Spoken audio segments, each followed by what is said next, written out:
गए। ये तो एक हास्य है बंधुओं, हंसने की बात नहीं है, वास्तविकता है कि आदमी की प्रवृत्ति देखिए, उसकी मानसिकता देखिए कि कितनी कुटिलताओं से भरी होती है। गलत काम करने के बाद भी आदमी अपने आप को छुपाने का प्रयास करता है, और कभी कभी ये होता है कि अपना गलत काम अपने छुपाने का तो ठीक है, दूसरे के सिर पर डालने का जब हो जाता है कि हमने नहीं, इसने ही किया था, ये और ज्यादा कुटिलता हो जाती, बहुत बड़ा मायाचार होता है। और उस स्त्री ने ऐसा ही किया है कि उसने अपना छल कपट दूसरों के सिर पर डालने का प्रयास किया। बंधुओं, ये छल कपट हमेशा दुख देता है। उस स्त्री को जैसे 500 तत्काल लग गए, बचाने का प्रयास तो बहुत किया था लेकिन आखिर बच नहीं पाया और उसे 500 लग गए। पता नहीं क्या क्या होगा, आखिर होगा क्या क्या, जरा सोचा और विचार किया आपने कि इस तरह छल कपट करने से हमें क्या क्या भोगना पड़ेगा, कैसे कैसे तो भोगना पड़ेंगे। और यदि छल कपट से बचने का यदि हमने प्रयास कर लिया बंधुओं, तो हमारा जीवन सफल और सार्थक बन सकता है। और ऐसी सफल बनाने के लिए हमें आवश्यकता है, प्रतिदिन आप भगवान के मंदिर में जरूर जाते हैं और जाना भी चाहिए भगवान के मंदिर में, लेकिन वहां जाने के बाद हमें सरल परमात्मा को देख करके सरल बनने का प्रयास करना चाहिए। भगवान जब मंदिर में रहते हैं, जिन्हें हम देखते हैं कितने सरल और भोले भाले दिखते हैं, वहां जाने के बाद उस सरलता यदि हमने सीख ली तो समझ लेना मंदिर जाना और भगवान के पास पहुंचना सार्थक है।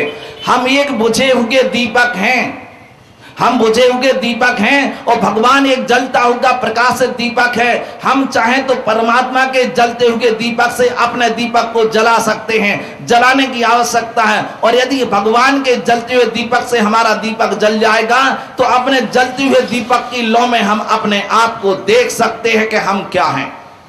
यदि दीपक जले और यदि दीपक के प्रकाश में आप पढ़ना चाहो तो पढ़ भी सकते हो, और यदि हवा का थोड़ा सा झोंका आ जाए तो उस दीपक की लौ झिलमिलाने लगती है।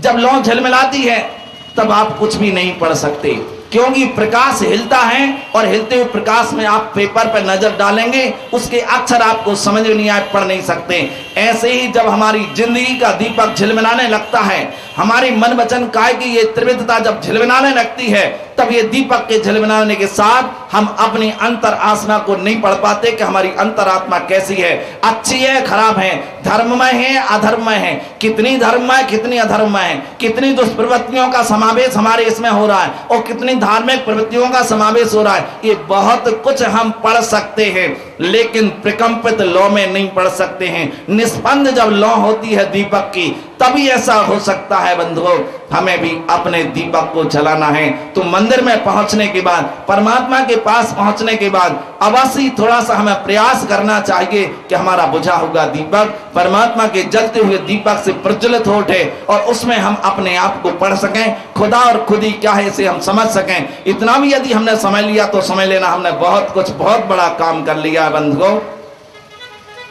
यदि ये अलग अलग रहे, तीनों को एक सुर में आवश्यकता है। जैसे माला के दाने होते हैं ना, एक एक मोती में छेद होता है और एक मोती में यदि छेद में टेढ़ापन हो, टेढ़ा छेद हो तो धागा उसमें से अच्छे से जाता नहीं है, और मोती में छेद यदि सीधे तरीके से हो तो आराम से धागा चला जाता है और अच्छी माला बन के तैयार हो जाती है। ऐसे ही हमें अपने मन, वाणी और शरीर के तीनों मोतियों को एक धागे में पिरोने की आवश्यकता है, एक सीध में करने की आवश्यकता है, एक स्वर छंद लय में रखने की आवश्यकता है। जिसने इन तीनों को एक में रख लिया, समझ लेना बहुत बड़ा काम किया है। और जिसकी त्रिविधता रही, भैया छल कपट इस त्रिविधता का ही नाम है। और ध्यान रखना, दुनिया में छल कपट करना, लेकिन कुछ स्थान ऐसे होते जिन्हें जरूर छोड़ देना। दुनिया में कहीं भी छल कपट करोगे तो बच सकते हो, कुछ अधिक प्रयास करोगे तो उन कर्मों से भी बच सकते हो। लेकिन कहते दुनिया में 3 चीजें ऐसी हैं जहां कभी छल कपट नहीं करना, और वो 3 चीजें हैं, एक मां, एक है वैद्य अर्थात डॉक्टर, और एक है गुरु। कहते गुरु, वैद्य और मां, इनके 3 चीजों के सामने, इन 3 व्यक्तित्व के सामने कभी छल कपट मत करना, क्योंकि इनके साथ किया गया छल कपट बहुत दुखदाई होता है। मां ने हमें जन्म दिया है, जिसने हमें बिल्कुल निर्वस्त्र देखा हो, उसके सामने हम दुराव छुपाव की बात करें, उसके सामने हम छल कपट करें, ये बहुत बुरी बात होगी। मां से कभी छुपाना नहीं चाहिए। जो भी आप करके आए हो, जो भी आप करते हो भला बुरा उसे जरूर माँ के सामने बताइए। हो सकता है कि माँ हमें संभालेगी, यदि हमने गलत किया है तो सुधारने का संकेत देगी, और अच्छा किया है तो प्रोत्साहित भी करेगी। इसलिए माँ के साथ कभी छल कपट करना मत करना। डॉक्टर के साथ कभी छल कपट नहीं करना, क्योंकि यदि आप बीमार हो गए और डॉक्टर के पास गए, डॉक्टर ने चेक किया और आपसे पूछा कि आपने क्या खाया, आपने खाई थी खटाई, आपने खाई थी चाट और आपने खाया था मीठा, और इसके बाद में डॉक्टर से कहते आज तो हमने सूखी रोटी खाई है, मूंग की दाल का पानी पिया है, तो बंधु डॉक्टर आपका इलाज नहीं कर पाएगा, क्योंकि आप जो हैं वो नहीं बता पा रहे। आप जो नहीं है वैसा प्रदर्शित करते हो, कहते ये भी छल कपट है जो तुम्हारे स्वास्थ्य में हानिकर है। और सबसे बड़ा नुकसानदायक यदि कुछ है तो उसका नाम है गुरु के पास छल कपट करना। कहते दुनिया में कहीं छल कपट कर लेना, लेकिन कभी गुरु से छल कपट मत करना। ये ऐसी चीज होती है, गुरु संग कपट मित्र संग चोरी, गुरु संग कपट मित्र संग चोरी, या हो निर्धन या हो कोड़ी। कहते हैं गुरु के साथ छल कपट, मित्र के साथ में चोरी का व्यवहार करना। कहते ये या तो निर्धन होता है आदमी, धनहीन हो जाता है, गरीब बनता है, या फिर कुष्ठ रोगी होता है। हमें क्या बनना है सोचना चाहिए। यदि गुरु के साथ छल कपट करोगे तो कुष्ठ रोग होगा। दुनिया में छल कपट करना, लेकिन कभी गुरु के पास, क्योंकि गुरु एक ऐसा आदर्श है जहां बैठ करके कुछ हम अच्छी धार्मिक शिक्षाएं ग्रहण कर सकते हैं, जिनको देख करके अपना पूरा जीवन हम धार्मिक बना सकते हैं। लेकिन वहीं आकर के उनसे हम छल कपट करें, मन में कुछ रख करके बात करें। कहते गुरु के साथ छल कपट करने का व्यवहार बहुत बुरा होता है, इसका फल सहन नहीं होगा। इसलिए आज ही ये संकल्प करके जाएं। आज के उत्तम आज और धर्म की सफलता तभी होगी यदि इतना भी हम संकल्प करके उठते नियम लेकर के कि दुनिया में कहीं भी छल कपट करेंगे उसका फल भोग लेंगे, लेकिन कभी गुरु के पास बैठ करके छल कपट नहीं करेंगे, क्योंकि यहाँ का फल बहुत बुरा होता है। यदि यहाँ छल कपट किया तो ये फल सहन नहीं किया जाएगा, जो कष्ट हमें भोगना पड़ेगा बहुत भारी होगा। इसलिए इतना संकल्प लेकर के जाना कि कभी गुरु के साथ छल कपट नहीं करना। आप अच्छा नहीं कर सकते हैं तो छल कपट का व्यवहार भी मत करना। चुपचाप बैठे रहने में ज्यादा फायदा है, लेकिन अच्छा बनने के लिए छल कपट के साथ चलें, ये अच्छी बात नहीं होती है। इसलिए गुरु के साथ निष्कपट भाव से आइए, सरल बनकर के आइए, भोले और सीधे बनकर के आइए। जरूर गुरु से कुछ सीख करके जाएंगे। और यदि गुरु को सिखाने के लिए आए हो तो ध्यान रखना आप कुछ भी नहीं सीखेंगे, क्योंकि आप सिखाने के लिए आए। आप गुरु को अपनी राजनीति के चक्कर में फंसाने के लिए आए हैं तो आप कुछ लेकर के नहीं जाएंगे, बल्कि उस राजनीति के चक्कर में स्वयं फंस जाएंगे, उलझ जाएंगे, जो आपके लिए दुखदायी होगा। बंधुओं, इसलिए गुरु के साथ कभी छल कपट नहीं करना, और मित्र के साथ कभी चोरी का व्यवहार मत करना। वहां भी बहुत धोखाधड़ी करते हैं लोग, मित्रों के साथ भी कर लेते। इतिहास इस बात का साक्षी है, इतिहास इस बात का गवाही है कि जिसने मित्र के साथ छल कपट किया है उसे निर्धनता का दुख भोगना पड़ा है। ज्यादा दूर मत जाइए। आपने बहुत सीरियल देखे होंगे, कई पुस्तकें पढ़ी होंगी, नाटक भी देखे होंगे। कभी आपने श्री कृष्ण और सुदामा के बारे में कभी सुना और जाना हो तो आपको पता लग जाएगा। कहते नारायण श्री कृष्ण और सुदामा एक ब्राह्मण का पुत्र था। दोनों संदीपनी आश्रम में पढ़ते थे।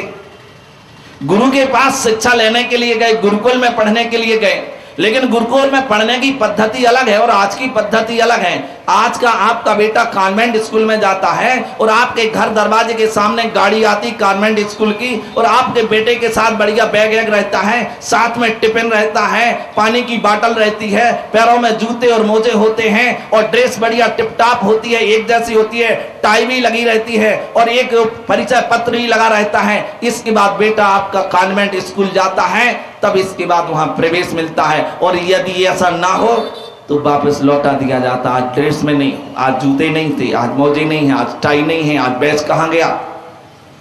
वो जमाना अलग था, वहां ये टाई फाई और बैच कुछ नहीं था। वहां था शिक्षा ग्रहण करना, गुरुकुल में रह करके गुरु की आज्ञा में चल करके आचरण उस शिक्षा को ग्रहण करना। अच्छे संस्कार, अच्छी शिक्षाओं के लिए गुरुकुल हुआ करते थे। और नारायण श्री कृष्ण और ब्राह्मण का पुत्र सुदामा दोनों संदीपनी आश्रम में पहुंचते हैं, और वहां तो कोई टिफिन की व्यवस्था नहीं थी कि घर से भेज दिया हो। इतने बड़े राजा महाराजा के पुत्र नारायण श्री कृष्ण, जो बाद में तीन खंड के अधिपति हुए, लेकिन घर से कुछ खाने को नहीं दिया गया था, न भेजा गया। गुरु की आज्ञा में जैसा होगा वैसा रहना पड़ेगा।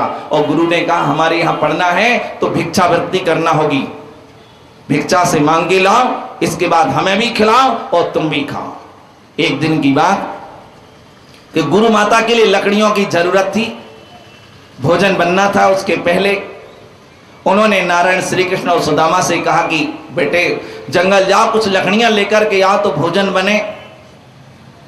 दोनों तैयार हो गए, गुरु माता की आज्ञा कैसे टालेंगे।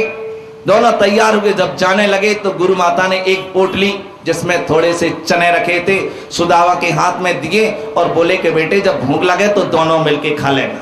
सुदामा ने वो पोटली अपनी धोती में छुपा के रख ली। जंगल में दोनों पहुंचते हैं, लकड़ी काटते हैं, बारिश होने लगती है, ठंडी हवा चलती है, भूख लगती है। तो सुदामा ने, कृष्ण जी ने सुदामा से पूछा कि भैया कुछ खाने के लिए दिया माता ने या नहीं? बोले नहीं। सुदामा के दांत कटकटा रहे थे, सुदामा को भूख लगी, उसने धीरे से पोटली निकाली और खोल करके एक मुट्ठी चने उसने अपने मुंह में डाले, पोटली फिर रख ली और खाने लगा। उस चने खाओगे तो ध्यान रखना ये छुप के नहीं खाए जा सकते, कहते ऊंट की चोरी न्योरे न्योरे नहीं होती। समझ गए ना? कितना ही छुपाओगे ऊंट की चोरी छुपके कैसे होगी? ऐसी यदि चना खाओगे और कहोगे हमने कुछ नहीं खाया, वो तो समझ में आ जाएगा। वो आवाज कटकट की आती है।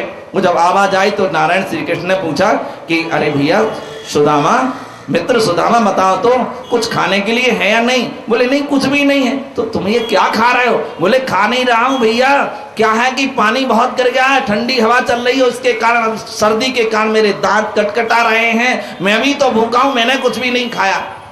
नारायण श्री कृष्ण ने कुछ भी नहीं कहा, बेचारे चुप रहे कि सर्दी के कारण इसके दांत कटकटा रहे हैं। थोड़ी देर बाद सुदामा ने फिर आंख बचा करके एक मुट्ठी चने लिए और फिर खा लिए। इस बार तो श्री कृष्ण ने रंगे हाथों पकड़ लिया सुदामा को, हाथ में चने और सुदामा का हाथ पकड़ लिया नारायण श्री कृष्ण ने और बोले मित्र सुदामा, मैंने आपसे पूछा था कि गुरु माता ने कुछ खाने के लिए दिया है तो तुमने कह दिया कि नहीं कुछ भी नहीं दिया। मैंने पूछा कि तुम्हारे दांत की आवाज क्यों आ रही है, कुछ खा रहे हो तो तुमने कह दिया नहीं सर्दी के कारण दांत कटकटा रहे हैं। तुम खाते हुए भी हमसे छल करते रहे। गुरु माता ने हमारे लिए भी खाने को दिया, तुम्हारे लिए भी दिया, लेकिन तुमने हमारे हिस्से का भी खा गए। तुमने हमारे साथ छल कपट किया है, तुमने मित्र के साथ चोरी की है। और कहते उसी समय श्री कृष्ण ने सुदामा को श्राप दिया था और उसका फल सुदामा को भोगना पड़ा।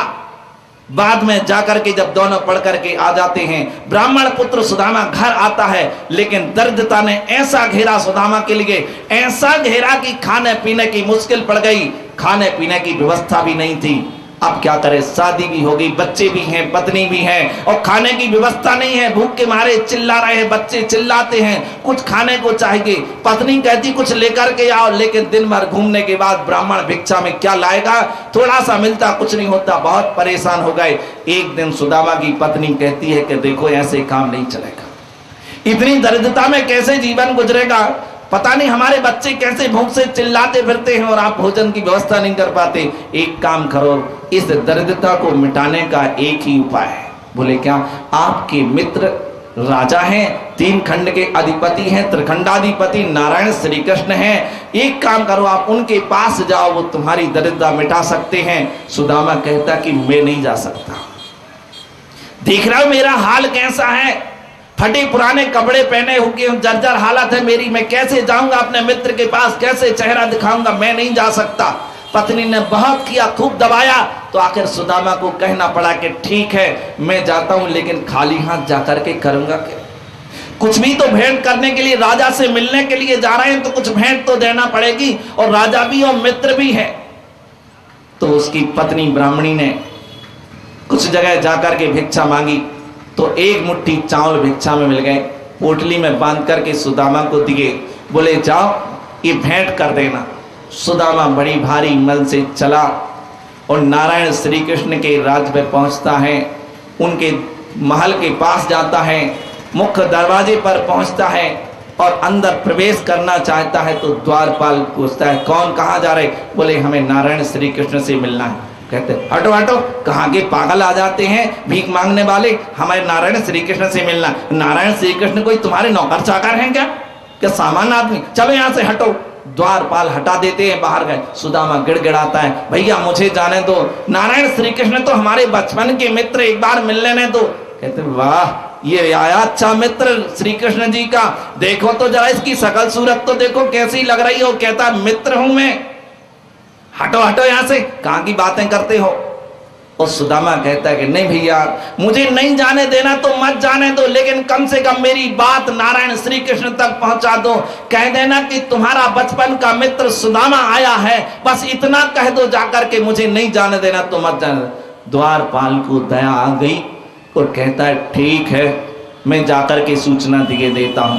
और अंदर जाता है। नारायण श्री कृष्ण सिंहासन पर अपनी सभा में बैठे हुए थे।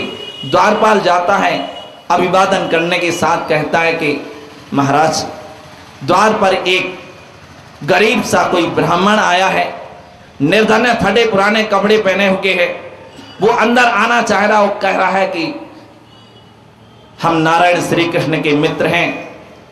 तो नारायण श्री कृष्ण ने पूछा कि नाम क्या बताया? बोले वो नाम अपना सुदामा बता रहा था कि मैं सुदामा हूं। कहते नारायण श्री कृष्ण तत्काल अपना सिंहासन छोड़ करके दौड़े चले आए। द्वार पर आते हैं, सुदामा को देखा तो गले लगा लिया और लेकर के आकर के सिंहासन पर बिठाला। लोग दंग रह गए देख करके, फटे हाल आदमी को सिंहासन पर बिठा रहे राजा, और खुद नीचे खड़े हैं नारायण श्री कृष्ण।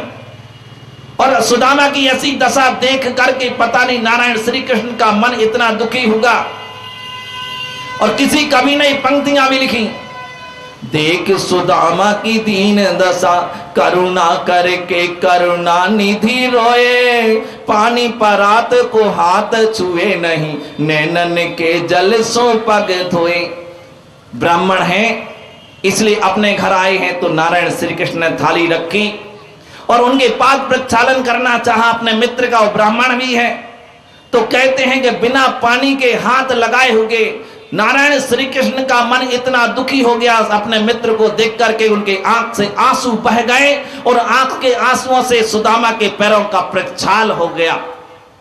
बाद में पूछते हैं, मित्र सुदामा, भाभी ने कुछ भेजा तो होगा हमारे लिए? तो सुदामा कहता है नहीं नहीं, कुछ भी नहीं है मेरे पास, कुछ भी नहीं भेजा। आदत बहुत बुरी है, इस समय भी छल कपट की आदत बनी, अभी भी छुपाने की आदत बनी हुई है। नारायण श्री कृष्ण कहते हैं ऐसा नहीं हो सकता सुदामा, मेरी भाभी ने जरूर कुछ भेजा होगा, तुम बताओ। सुदामा छुपाने की कोशिश कर रहा है। नारायण कृष्ण ने धोती में से छीनना चाहा तो वो पोटली छीन ली और छीन करके उसमें चावल थे, एक मुट्ठी चावल, कच्चे चावल अपने मुंह में डाके बड़े प्रसन्नता से खाने लगे। और कहते हैं कि सुदामा, अभी भी बचपन की आदत गई नहीं छुपाने की। उस समय तूने मेरे साथ छल कपट किया था, तूने मित्र के साथ चोरी का व्यवहार किया था, उसका फल आज तुम भोग रहा है और फिर तू छुपाने की बात करता, इसका फल कहां भोगेगा? कहते लेकिन श्री कृष्ण ने बड़ी प्रसन्नता के साथ सुदामा के कच्चे चावल खाए, 2-3 मुट्ठी चावल खाए और जितना चावल उन्होंने खाया, कहते सुदामा का घर उतना धन धान से भर गया। बंधुओं, मैं आपसे और कुछ नहीं कहना चाहता हूं, मैं आपसे यही कहना चाहता हूं कि सुदामा की स्थिति देख करके जीवन में व्यवहार करना, किसी से छल कपट करने के पहले सुदामा का दृष्टांत अपने सामने रखना कि नारायण श्री कृष्ण ने छल करने वाला सुदामा की क्या दुर्दशा हुई। हम भी यदि यहाँ किसी से छल कपट करते हैं, चाहे गुरु से करें, चाहे वैद्य से करें, चाहे माँ से करें, किसी धर्मात्मा पुरुष से करें, किसी भाई से करें, किसी अन्य व्यक्ति से यदि हम छल कपट करते हैं तो इसका फल हमें क्या भोगना पड़ेगा, जरा विचार कर लेना। और निष्कपट भाव की तरह जिंदगी जियोगे तो संभव है कि अपना जीवन धर्म में बनेगा, तो सुख और शांति का वातावरण हमारे जीवन में बन जाएगा।